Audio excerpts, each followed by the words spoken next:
బాప్తిసం తీసుకునేవాడు ఇంకా నా ఇష్టము అన్నవారు. ఈరోజు మనుషుడు చూడండి, నా ఇష్టం వచ్చినట్టు నేను బ్రతుకుతాను, నాకు ఇష్టం వచ్చేలాగా నేను జీవిస్తా.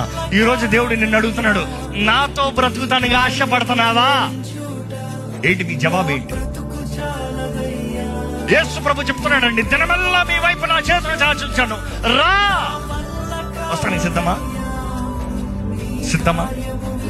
నీ కొరకు అంతా త్యాగం చేసి, అంతా జరిగించి ముగించి, నీ కొరకు స్వరూపమైనను సొగసైనను లేని వాడిగా మార్చబడి నగ్నంగా శిలువ మీద వేలాడి నీ సిగ్గు, నీ భారంని, నీ శాపాన్ని, నీ మోసాన్ని అంతా భరించి ఈరోజు నేను అడుగుతున్నాడు, రా నిన్ను ప్రేమిస్తున్నాను, నీ స్థానంలో నేను మరణించినాను, నువ్వు నాతో బాప్తిసంలోకి అడుగు పెడతాంతో పాతవన్నీ గతించు, సమస్తము కృతం అవుతుంది.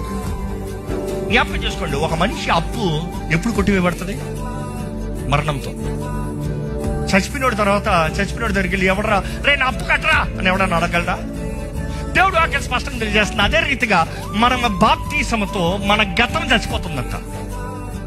నీ పైన వస్తున్న శిక్ష, నీ పైన వస్తున్న తీర్పు, నీ పైన వస్తున్న ఆ పాపం ద్వారా వస్తున్న ప్రతిఫలము, ఎవ్రీథింగ్ ఇస్ సెటిల్డ్.